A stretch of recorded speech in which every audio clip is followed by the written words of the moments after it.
وبه نستعين وعلى أمره والدين الصلاة والسلام على أشرف الأنبياء والمرسلين سيدنا ومولانا محمد وعلى آله وصحبه أجمعين.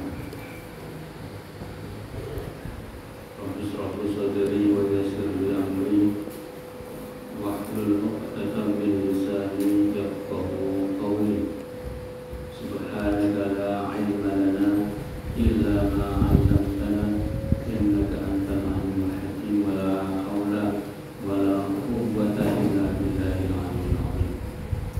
أما بعد قال الله تعالى في القرآن الكريم أعوذ بالله من الشيطان الرجيم يا أيها الذين آمنوا اتقوا الله حق تقاته ولا تموتن إلا وأنتم مسلمون.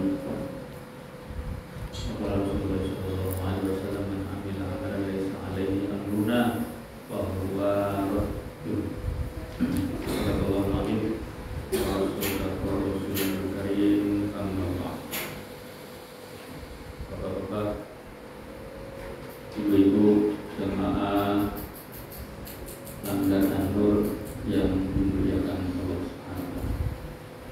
Alhamdulillah hingga saat ini kita diberikan limpahan nikmat oleh Allah sehingga kita bisa berhadir di tempat yang mulia ini, di Langgar Nur yang sangat barokah. Mudah-mudahan kehadiran kita dicatat oleh Allah sebagai amal baik dan menjadi wasilah bagi kebahagiaan kita karena kita mau belajar mengkaji ajaran-ajaran Islam lebih mendalam lagi.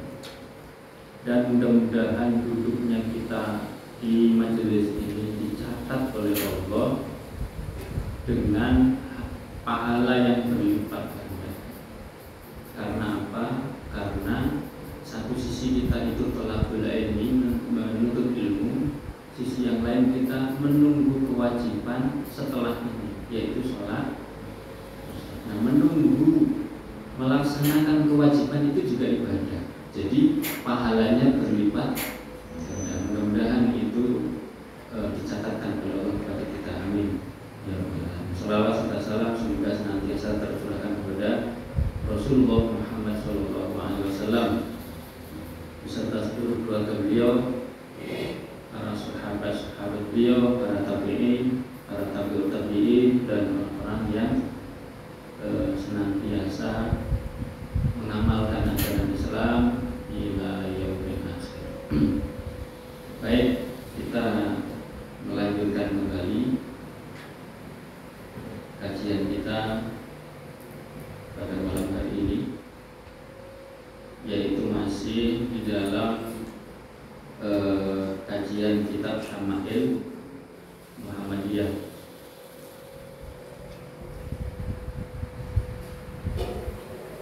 Ya. Dan insya Allah pada malam hari ini kita akan membahas tentang 3 hal, ya, tentang pedang Rasul, kemudian tentang baju besi, dan juga penutup pala atau topi, ya. Yang kalau kita ringkas itu ya alutsista, ya, perlengkapan peperangan yang dimiliki oleh Nabi. Baik, kita langsung baca saja. Yang pertama, Bismillahirrahmanirrahim. Qala al-musannifu hadzal kitab wa nafa'ana bi ulumihi fid dharaini amin. Babu ma ja'a fi sifati sayfi Rasulillah sallallahu alaihi wasallam. Jadi pengarang kitab ini ya menjelaskan kepada kita, menuliskan riwayat-riwayat kepada kita terkait dengan sifat pedang Rasulullah. Sifat pedang Rasulullah sallallahu alaihi wasallam.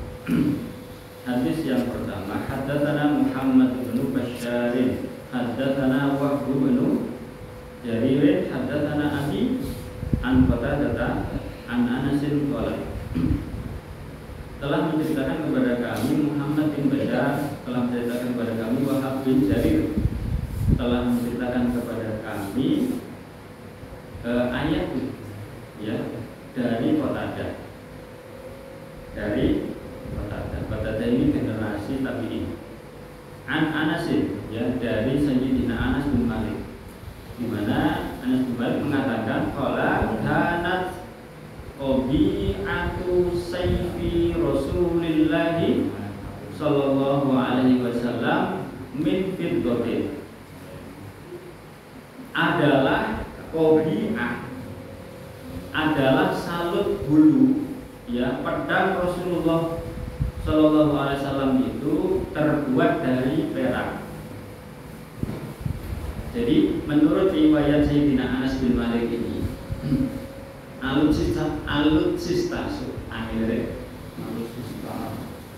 alutsista Rasulullah dalam hal ini pedangnya Rasul itu salut bulu. Salut bulu itu apa? Kalau di dalam bahasa Arab kan namanya kobiah.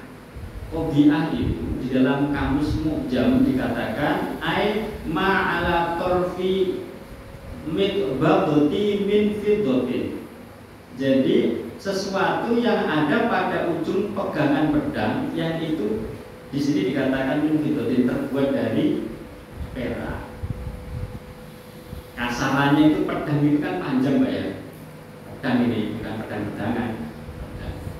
Pedang itu umumnya batangnya itu terbuat dari besi atau baja. Ya. Nah dikatakan di sini oleh Sayyidina Anas bin Malik itu adalah kobi'ah salut bulu itu ganganan apa? Pegangan ini. Ganganan itu. Nah, salut bulu kobi'ah itu kalau arit apa? Arit sabit ya. Sabit itu kan ada yang pegangan ya. Pegangan tangan itu namanya salut bulu. Nah, salut bulu pedangnya Rasul itu di sini disebutkan terbuat dari perak. Sampai seperti itu. Jadi umat Islam itu luar biasa. Dalam konteks ini, itu kan apapun yang berkaitan dengan Rasulullah itu selalu menarik. Menarik dalam arti apa? Menarik untuk dipisahkan. Dan kisahnya itu tawatur, Pak. Gitu. Tawatur itu artinya apa? Bersambung dan dibawa oleh orang-orang yang terpercaya. Thiqah, ya, maupun soduk. Thiqah itu ada kalimat hadis yang dibawa oleh seseorang yang dikatakan thiqah. Thiqah itu berkaitan dengan hafalan. Thiqah itu berkaitan dengan hafalan. Jadi misalnya seorang sahabat atau seorang tabi'in atau seorang tabi'in yang disebutkan oleh ulama yang mengumpulkan hadis dari yang bersangkutan, kemudian dikasih penjelasan thiqah. Thiqah itu maksudnya itu hafalannya kuat, gak mudah lupa, gak pikunan ketika membawa hadis. Kalau dikatakan sotik itu terkait dengan saksi ya, kepribadian. Artinya kepribadian, kalau seseorang dikatakan sotik, dikatakan dia itu benar, Abu Bakar As-Siddiq gitu ya. Dikatakan, terima kasih. Dikatakan orang yang sotik, orang yang benar, itu adalah antara kehidupan nyata dengan kehidupan yang tidak nyatanya itu sama. Antara keadaan dia di dalam keramaian orang maupun sepinya orang itu sama, nggak ada beda. Itu baru orang dikatakan sodik. Ya, kalau enggak namanya aja. Ya minimal nama kan. Nah, apapun yang terkait dengan Rasulullah itu menarik gitu. Sampai urusan pedang itu diceritakan oleh para sahabat, diteruskan muridnya sahabat yang namanya disebut dengan istilah generasi mereka itu tabi'in. Setelah generasi tabi'in diikuti oleh muridnya generasi tabi'in itu disebut mereka dengan istilah tabi'ut tabi'in. Dari para ulama yang mengumpulkan hadis-hadis itu. Nah, di dalam riwayat tadi dikatakan bahwa salut bulu atau kobi'ah, ganganan, ya Pak Bambang ya, ganganannya pedang, pegangannya itu terbuat dari perak. Kemudian hadis berikutnya, haddatsana Muhammad bin Basyarin, haddatsana Mu'adz bin Hisham, qala haddatsani abi an Qatadah an Sa'id bin Abil Hasan, qala telah menceritakan kepada kami Muhammad bin Bashar, telah menceritakan kepada kami Mu'adz bin Hisham, yang mana ia mengatakan haddatsani abi, telah menceritakan kepadaku ayahku, ya ayahnya yakni Hisham. Hisham itu mengatakan dari Qatadah, ya dari Qatadah an Sa'id bin Abil Hasan, dari Sa'id bin Abil Hasan, ya qala, yang mana Sa'id bin Abil Hasan mengatakan kanat qabi'atu sayfi Rasulillah sallallahu alaihi wasallam min fiddatin, sama kayak tadi adalah qabi'ah atau salut bulu pedang Rasulullah itu adalah terbuat dari perak. Berarti sama. Ada dua riwayat dari jalur yang berbeda, satu dari Sayyidina Anas, satunya dari Sa'id bin Abil Hasan, menyatakan salut bulu atau pegangan pedang Rasulullah terbuat dari perak. Ini tentu salah satu pedang, karena pedangnya Rasulullah itu bukan satu, ya pedangnya beliau itu banyak. Ya nanti kita sampaikan ya tentang itu. Kemudian hadis berikutnya, haddatsana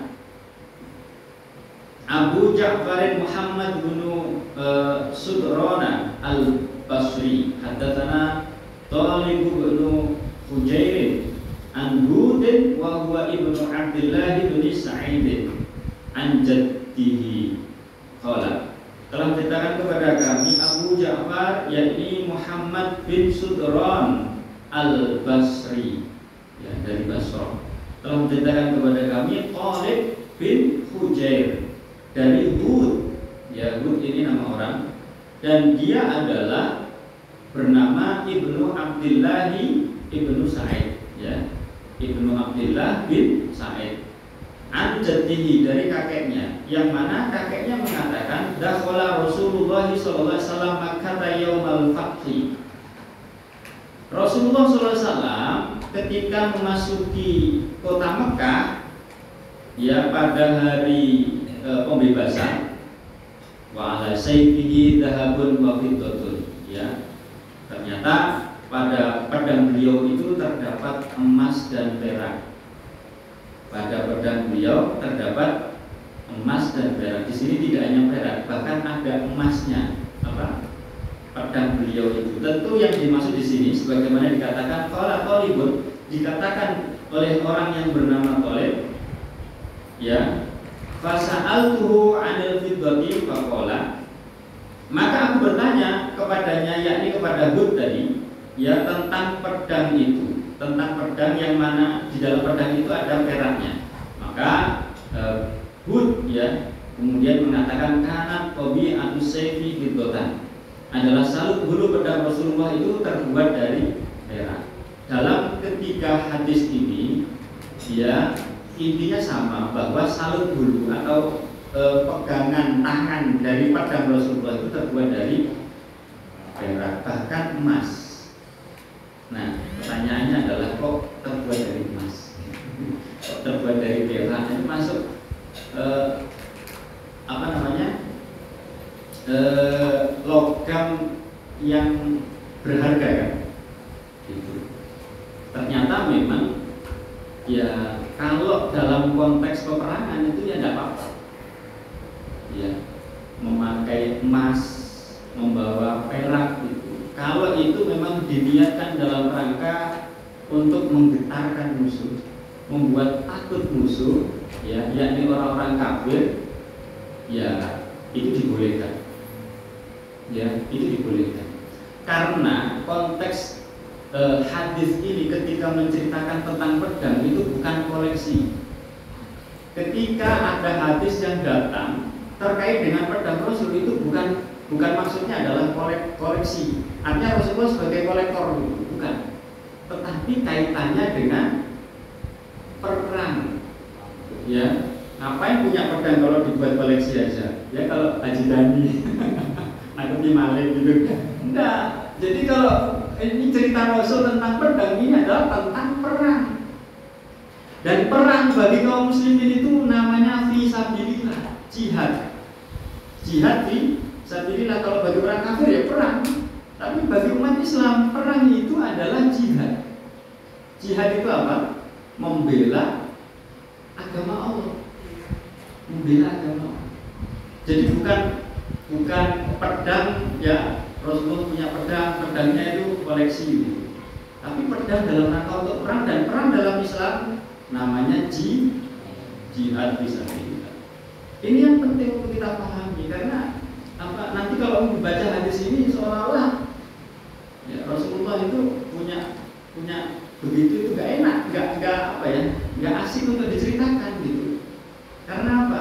Seolah-olah hanya barang gitu kan. Barang yang dimiliki, padahal barang yang dimiliki itu ada kaitan dengan aktivitas beliau, ya. Di samping sebagai Rasul, beliau juga sebagai kepala negara. Itu yang penting harus dipahami. Nah, hadirin sekalian, memang di dalam perang itu berlaku atau menampakkan kesombongan itu nggak apa-apa. Ya, menampakkan gaya di hadapan musuh itu nggak apa-apa. Sombong maksudnya itu. Dan itu terjadi dalam sebuah perang Uhud ketika ada seorang sahabat namanya Abu Dujana. Bukan Abu Janda ya. Abu Dujana namanya nama orang ini. Ya, namanya sahabat ini namanya Abu Dujana. Abu Dujana ini pada saat perang Uhud ini gayanya minta ampun. Gaya gitu. Jadi kan pernah melihat ini ya, pertandingan gulat antara Habib Magomedov ya sama Conor McGregor itu. Tahu ya? Ya ini kan pengajian kayak gini nggak ada di yang lain ini. Ya, kok tahu sampai gulat-gulat ini. Itu kan Conor McGregor itu kan gayanya minta ampun. Badannya di lenggok kan kira-kira seperti itu lah.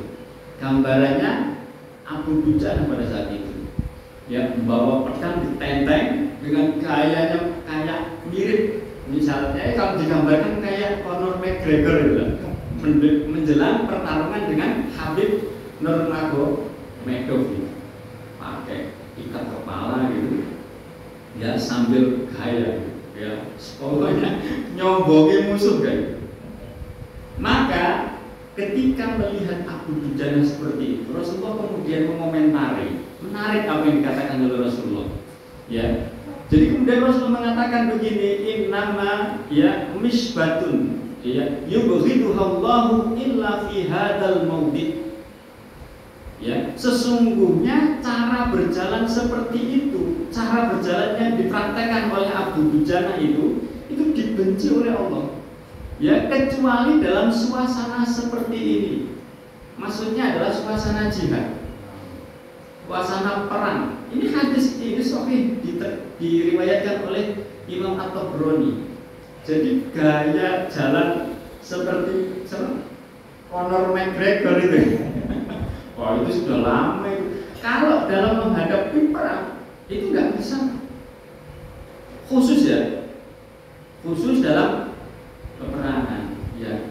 Artinya konteks yang ulun sampaikan bahwa kok di dalam pedang itu ada emasnya misalnya, Ya, salut guru pedang Rasulullah kok dipisahkan, di situ ada emasnya, ada peraknya, maka itu adalah istitsna. Apa? Istitsna, pengecualian. Yaitu dalam keadaan perang itu ya nggak apa-apa. Dalam keadaan di mana kaum muslimin menghadapi orang-orang kafir, ya jihad. Yang perang kan jihad fi sabilillah nggak apa.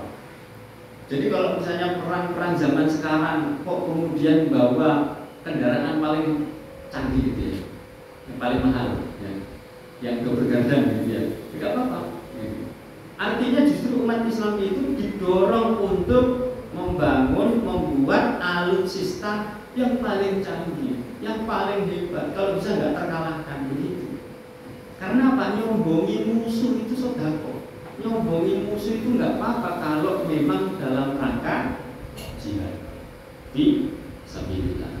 Kalau dalam masa-masa biasa ya nggak boleh, ya. Nanti masuk al-kibru batarul haq wa ghamtun nas. Kibir itu, sombong itu adalah batarul haq, menolak kebenaran, dan ghamtun nas, meremehkan manusia. Gaya seperti Conor McGregor itu jelas meremehkan lawannya. Apalagi cuma pertandingan, bulat, ya. Makanya tumbang. Syukurin. Karena sombong, biasanya orang sombong itu dekat dengan kekalahan. Wallahu a'lam.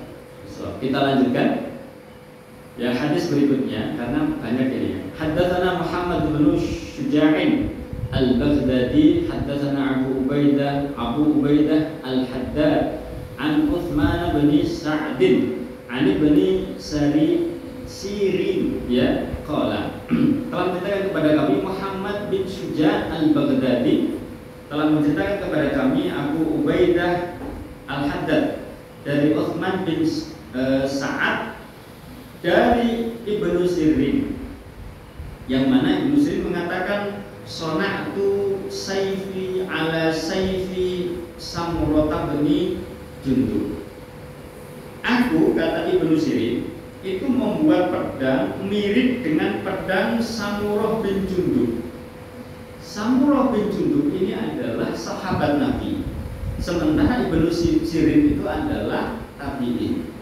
Tidak pernah ketemu dengan Rasul, tapi ketemu dengan sahabat. Sahabat yang dimaksud adalah Samurah bin Jundub. Nah, Samurah bin Jundub wa za'ama Samuratu annahu sana'a sayfahu ala sayfi Rasulillah sallallahu alaihi wasallam wa kana Hanafiyan. Ya. Kemudian Samurah itu mengaku bahwa ia itu membuat pedangnya itu meniru pedang Rasulullah. Sampai sahabat itu seperti itu. Saking pengennya tiba kepada Rasul, pedangnya itu loh kayak apa ditiru.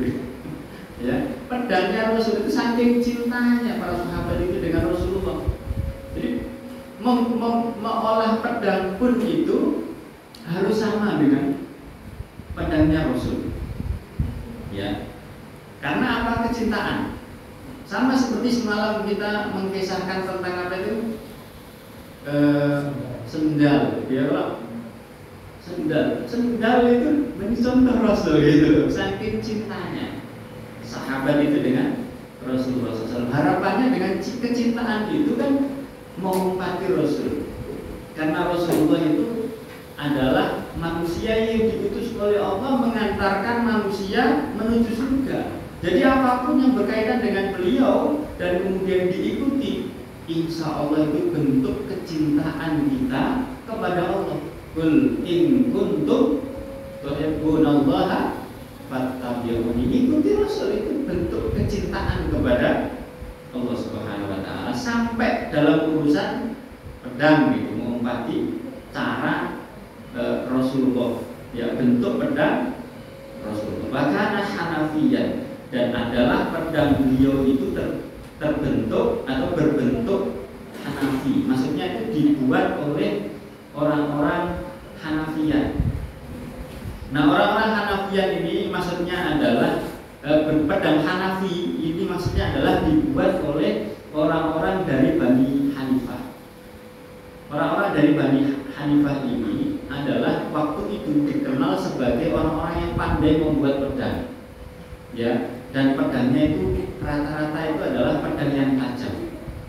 Perlu diketahui Bani Hanifah ini adalah awalnya mereka mayoritas itu membela kepada Rasul.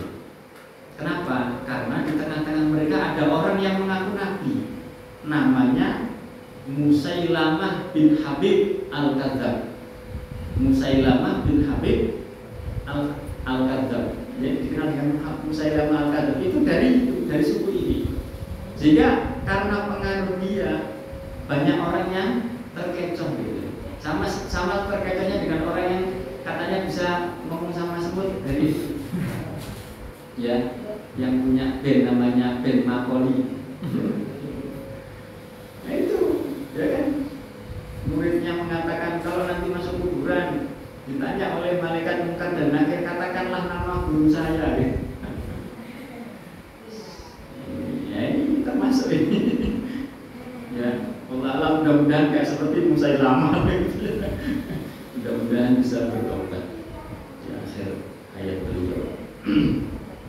Jadi pedang Rasulullah salah satu tentunya adalah dibuat oleh orang-orang dari Bani Hanifah, orang-orang yang notabene adalah satu suku dengan Musailamah.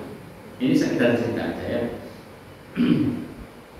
Kemudian ini sama ya. Nah hadirin sekalian yang dimuliakan oleh Allah ya, karena Rasulullah itu selama hidupnya itu sering ya melakukan peperangan, maka sebenarnya pedang Rasulullah itu nggak pedang yang tadi dibuat oleh orang Bani Hanifah atau pedang Hanafi ya, pedang Hanafi saja, tetapi ada pedang-pedang yang lain ya.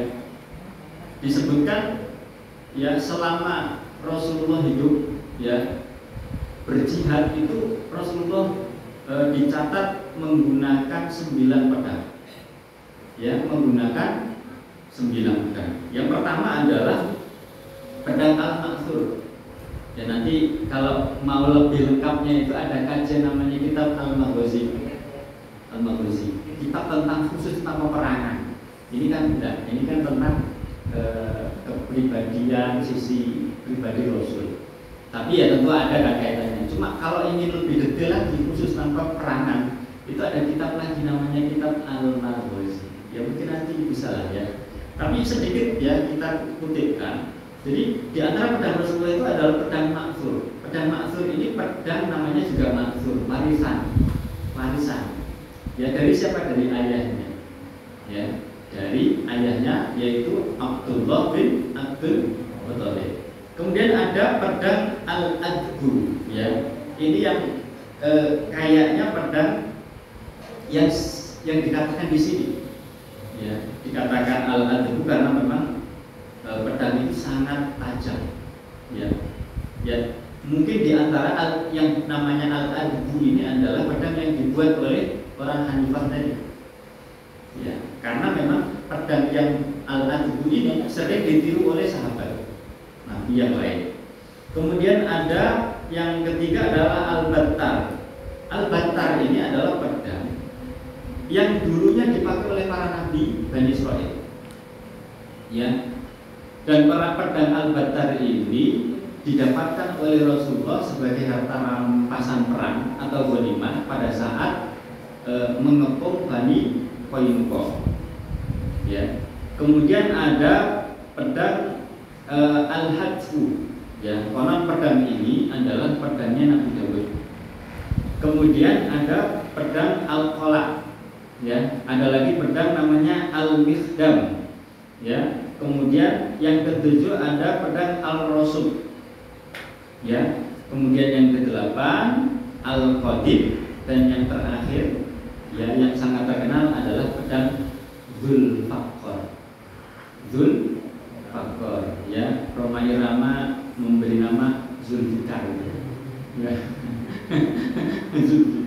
Dzulfaqar. Kenapa dikatakan Dzulfaqar? Karena pedang itu mempunyai 2 mata di ujungnya. Ya, pedang itu kemudian diwariskan kepada Sayyidina Ali bin Abi Thalib. Dan nanti nanti kita akan bahas mungkin lebih lanjut tentang pedang itu di kitab Al-Ghazali.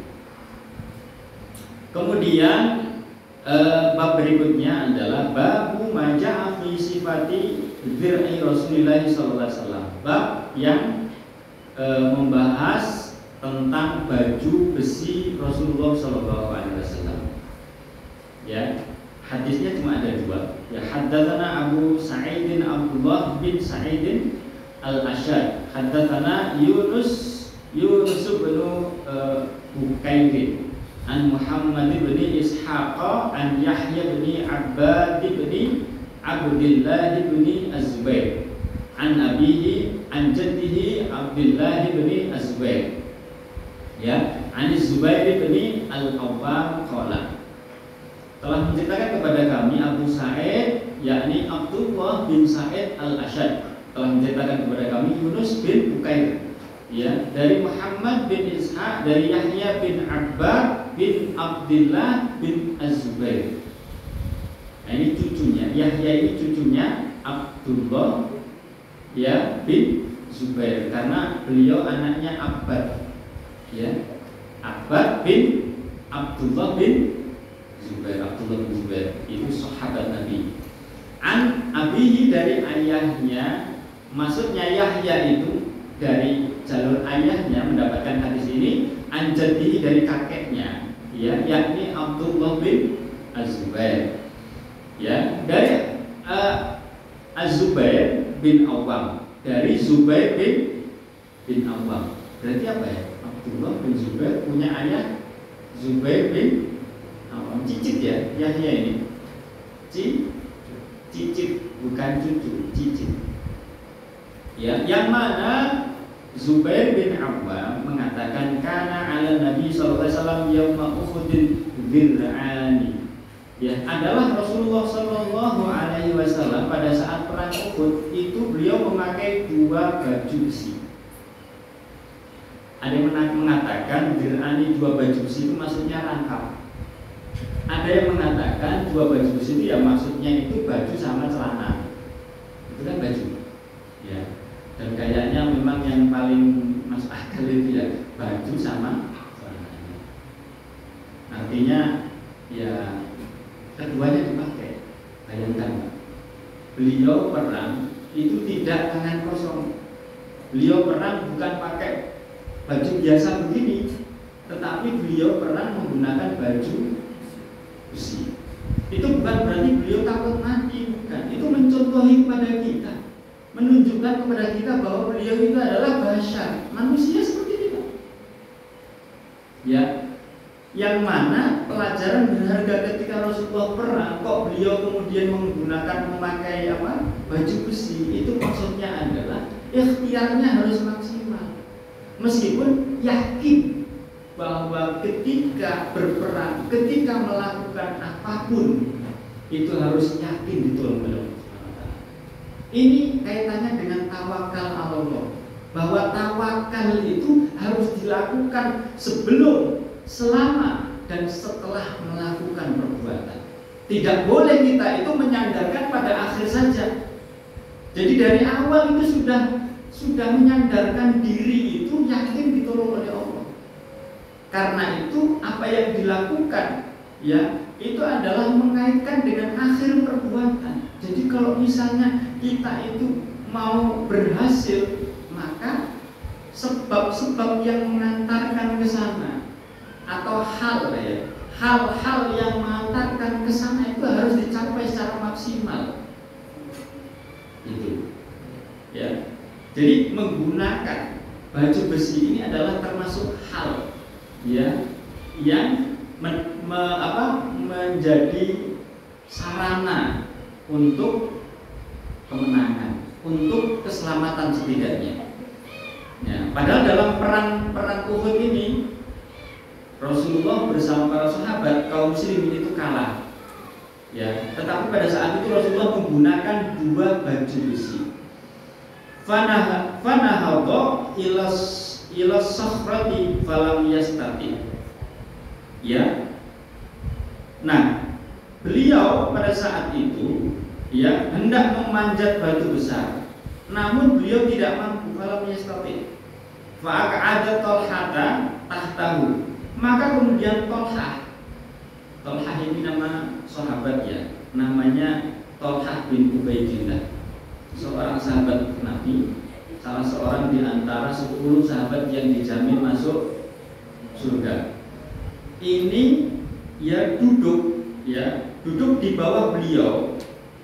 Maksudnya adalah beliau itu menyiapkan diri menjadi apa ya, tempat untuk dinaiki ya, jadi tangga. Saking luar biasanya sahabat itu ya. Jadi rela beliau itu menyiapkan diri untuk dibanci, dinaiki ya, supaya Nabi bisa naik ke batu besar. Karena ketika itu diceritakan Nabi mau naik ke atas batu besar, ternyata beliau nggak mampu. Kenapa nggak mampu? Mungkin karena keberatan dengan baju besi yang ada 2 itu, baju sama celananya itu berat kan? Karena berat, kemudian sahabat yang namanya Tolha ini menyiapkan diri untuk dinaiki ya, dinaiki gitu. Nah, waso'idan Nabi sallallahu alaihi wasallam hatta stawa ala sakhra ya, Nabi pun kemudian naik hingga berada di atas batu besar itu, gara-gara menaiki tubuhnya Tolhah bin Ubaidillah ya. Qala sami'tu Nabiyya sallallahu alaihi wasallam yaqul, maka kemudian Zubair bin Awam yang membawa hadis ini menceritakan kepada anak beliau tadi itu, kemudian berkata, aku mendengar Nabi sallallahu alaihi wasallam bersabda, aujaba Tolhatu ya, sudah semestinya Tolha. Maksudnya sudah semestinya Tolha itu maksudnya sudah semestinya Tolha itu layak masuk surga. Kenapa? Hadirin sekalian yang dimuliakan Allah, pada saat perang Uhud kaum muslimin itu kalah. Kenapa kalah? Karena formasi perang yang atur oleh Rasulullah, di mana sebagian kaum muslimin itu ada yang berada di posisi lebih tinggi dan mereka adalah para pemanah. Karena posisi lebih tinggi dan menjadi pemanah itu kocar-kacir musuh itu awalnya. Artinya pada awal perang Uhud kaum muslimin itu menang. Nah, ternyata kaum muslimin itu tidak tahan pada saat itu, khususnya yang ada di pasukan pemanah itu, melihat ghanimah ya, enak banget itu yang di bawah ngambil ghanimah ya, kita dapat apa gitu. Ini penyakit awalan, Mbak, cinta dunia, sehingga mereka itu kemudian turun ya, mau umpati yang bawah yang mendapatkan ghanimah langsung itu ya. Tadi orang kafir perang bawa emas, Pak ya, ternyata kaum muslimin ya boleh gitu nyombongi, maksudnya itu bawa perlengkapan, bawa perbekalan yang banyak itu, nyombong itu ya enggak. Orang kafir bawa ya, jika ditinggalkan pada saat perang. Lah ketika ditinggalkan, pasukan pemanah turun. Khalid bin Walid yang waktu itu belum masuk Islam itu melihat ini sebab menangnya kaum muslimin di sana itu artinya apa? Diambil alih, memutari gunung, dan kemudian Khalid berada di situ bersama para pemanah kafir yang lain, dan kaum muslimin pada saat itu kemudian kalah pada gelombang kedua peperangan itu. Nah, dalam kondisi berkecamuk perang itu ya, dikabarkan Rasulullah terbunuh. Padahal sebenarnya itu adalah isu yang dihembuskan oleh orang kafir supaya kaum muslimin kendor. Dan memang kondisinya kaum muslimin waktu itu luar biasa terdesak. Ya, yang terbunuh sebenarnya waktu itu bukan Rasul, tapi Mus'ab bin Umair yang wajahnya itu loh mirip Rasul. Ya, saking gantengnya gitu. Saking gantengnya Mus'ab bin Umair itu gugur syahid di perang Uhud. Nah, Tolhah bin Ubaidillah ini adalah salah seorang sahabat yang melindungi Rasul. Ketika Rasul terdesak, beliau itu luar biasa, ibaratnya itu ngamuk ya, disabeti semua itu ya, sampai kan dia dipisahkan, beliau itu melindungi Rasul, memudahkan Rasul menaiki sebuah batu besar. Ya, kita nggak tahu setelah itu Rasulullah menyampaikan khutbah apa, tapi yang jelas beliau membantu itu dan dikhabarkan pada saat perang itu. Ya, seorang sahabat yang namanya Thalhah bin Ubaidillah ini itu mendapatkan tusukan sampai dikabarkan dalam Sahih Bukhari itu 75 sabetan dan tusukan. Kalau dihitung itu 75 dan beliau masih hidup. Sampai-sampai dikatakan sahabat yang sahih tapi hidup. Sahih yang berjalan ya Thalhah bin Ubaidillah ini. Karena beliau itu luar biasa berkorban, pengorbanannya. Ya. Luar biasa. Ini Thalhah bin Ubaidillah. Padahal ceritanya tentang apa tadi? Baju besi beliau itu rangkap. Maksudnya tadi rangkap itu bisa jadi adalah 2 kali.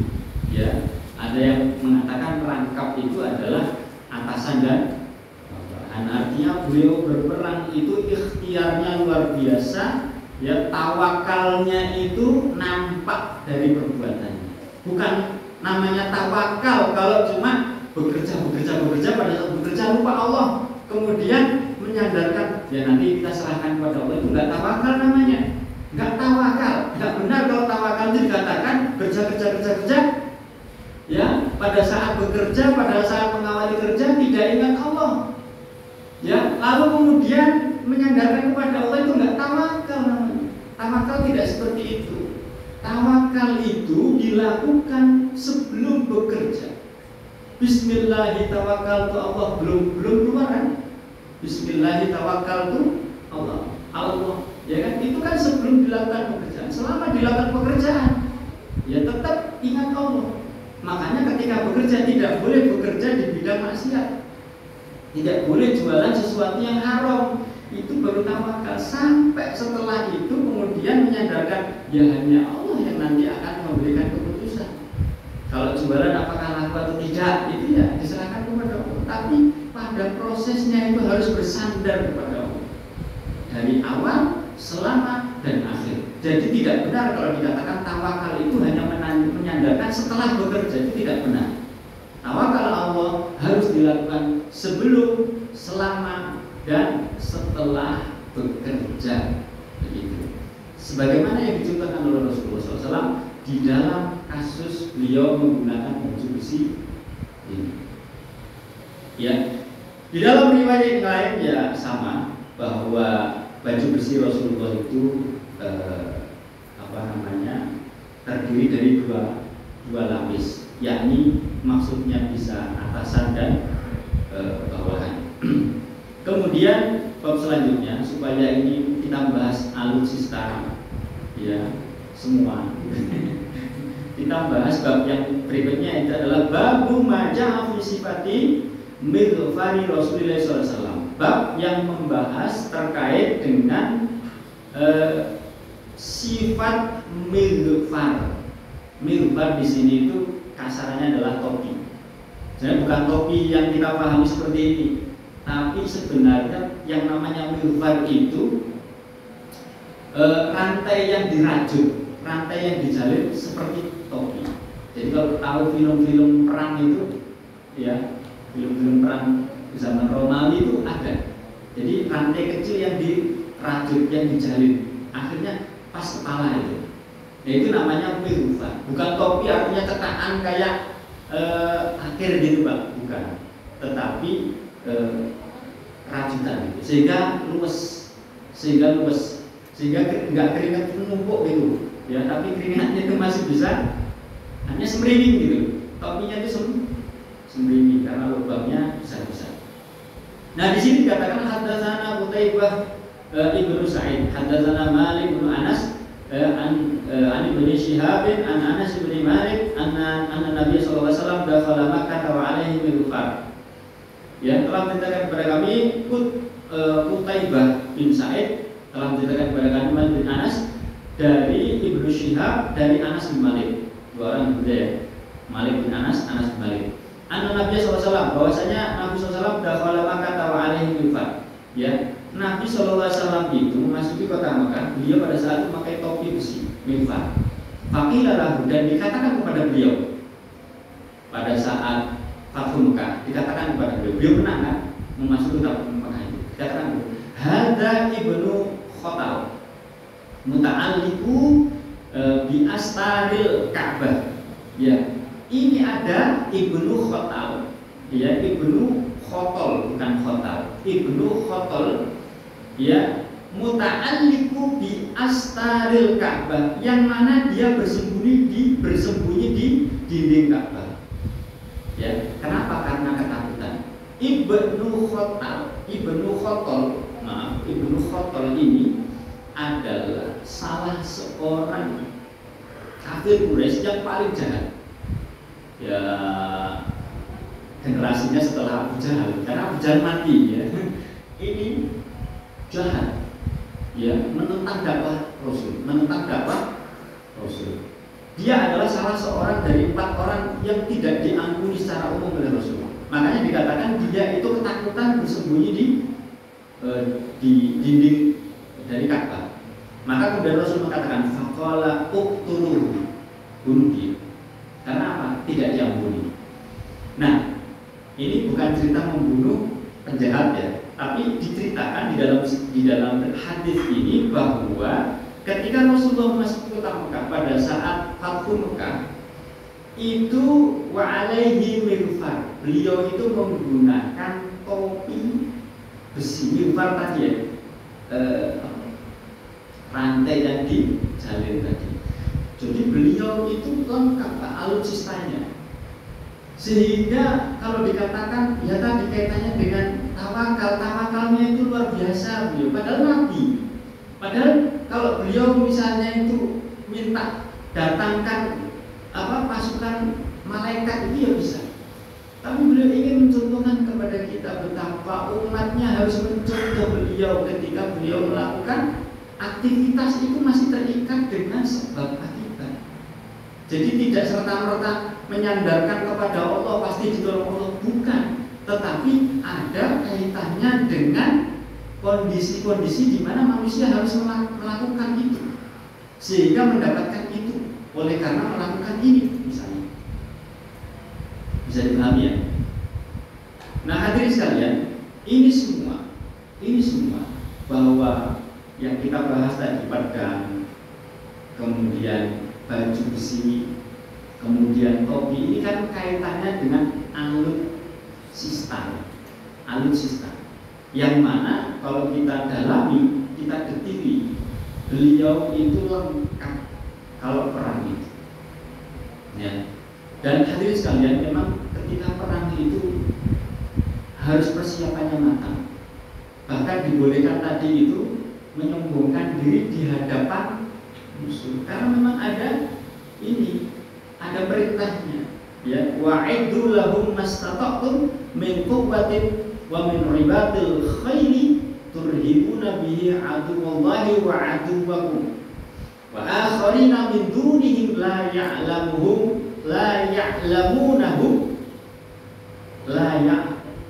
ta'lamunahum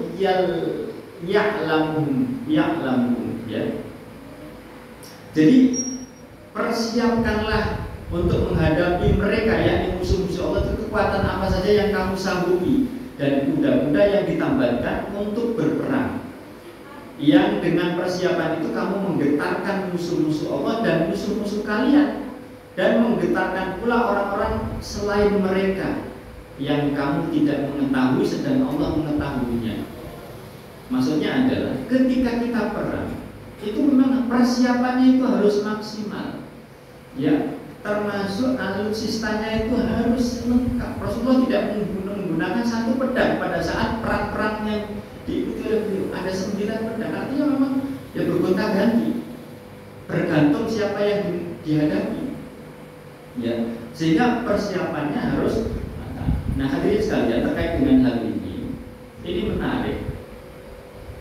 Kenapa sih kok di dalam Islam itu dibahas tentang perang, dibahas tentang jihad? Nah, ini yang penting untuk dipahami. Ya, sebenarnya perang itu di sini kaitannya dengan keberadaan negara dalam Islam, di mana Rasulullah SAW itu selama beliau dakwah di Mekah itu tidak perang. Kita harus ingat tidak ada perang selama beliau berdakwah sekitar 12 tahun di kota Mekah. Setelah beliau hijrah ke Madinah lah beliau kemudian baru mengumumkan perang kepada siapa? Kepada siapapun kelompok yang menghalangi dakwah. Artinya apa? Perang ini, Pak, Bu, sebenarnya ada kaitannya dengan dakwah. Bukan perang semata-mata perang karena kebencian, bukan. Tetapi perang yang dilakukan oleh Rasulullah adalah dalam rangka untuk dakwah. Ya. Nah, ulun kutipkan di dalam kitab Ad-Daulatul Islamiyah yang dikarang oleh Syekh Tajuddin An-Nabhani rahimahullah taala, di mana beliau menceritakan bahwa ketika Rasulullah sudah sampai di Madinah, di mana Rasulullah itu diangkat sebagai kepala negara di sana, maka beliau kemudian menerapkan seluruh syariat Islam di sana. Nah, maka kemudian ketika kondisi Madinah itu sudah stabil, ya, orang-orangnya sudah pada tunduk, bahkan orang Yahudi Bani Quraidah, Bani Qaynuqa itu sudah tunduk kepada aturan Islam, sudah tunduk dengan kepemimpinan Rasulullah. Maka kemudian beliau memutuskan untuk mendakwahkan Islam keluar Madinah, Maka di dalam kitab ini dikatakan oleh beliau, wa ba'da an aqma'anna alaihi salatu wassalam ilal Islam, setelah Rasulullah SAW memantapkan Islam, wa ila da'wati lahu fil Madinah, dan juga dakwah beliau itu di kota Madinah, fakkara fi da'wati ilal Islami kharijal Madinah, maka beliau kemudian berpikir untuk mendakwahkan Islam keluar Madinah, fi jaziratil Arab, di sekitar Jazirah Arab. Walakinnahu kana ya'lamu anna Quraisyan, akan tetapi beliau mengetahui bahwa kaum Quraisy itu sakifu hajizan mani'an duna hadhihi dakwah. Ya. Mereka berposisi sebagai penghalang yang menghalangi dakwah ini. Wa hiya hajizun madiyun fi thariqil Islam, yakni menghalangi dakwah fisik, ya, di jalan Islam. Lam tanfa' fihi da'watu bil hujjati wal burhan. Tidak ada gunanya mendakwahi mereka itu dengan hujjah dan argumentasi. Begitu. Wa idzan la budda min quwa madiyatin li izalati hadhil hawajizil madiyah. Maka harus ada kekuatan fisik untuk menghilangkan rintangan-rintangan fisik ini. Apa? Perang. Sehingga perang ini sebenarnya hadirin sekalian bukan sekedar kebencian, tetapi perang ini sebenarnya dalam rangka untuk mendakwahkan Islam. Ketika Islam ada, maka dakwah itu, ya, ketika diemban oleh negara, maka menyampaikan seruan kepada wilayah lain. Hei, kalian mau tunduk dengan aturan Islam enggak? Ini yang dikatakan oleh kepala negara ini kepada kepala negara lain. Kalau misalnya sudah didakwahi enggak mau, berarti ini menghalangi, ya, menghalangi siapa? Menghalangi penduduk setempat untuk mentuhankan Allah, menyembah Allah. Karena yang namanya merdeka itu kan mengalihkan penyembahan yang awalnya menyembah makhluk kepada menyembah Allah. Jadi karena penguasa ini menghalangi secara fisik, maka layak untuk diperangi. Jika perang dalam Islam, yakni jihad fisabilillah, itu ada hubungannya dengan dakwah Islam.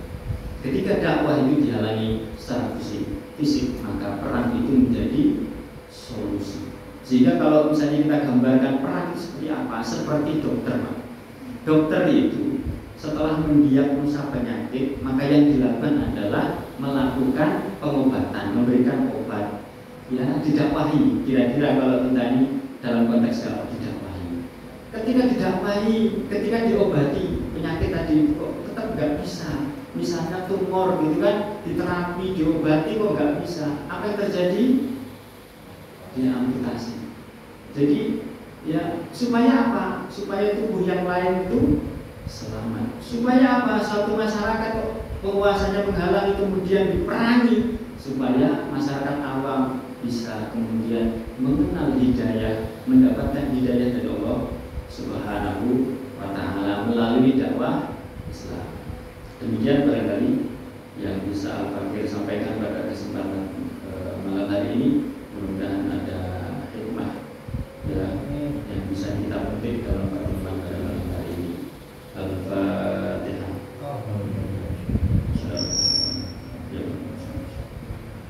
Bismillahirrahmanirrahim.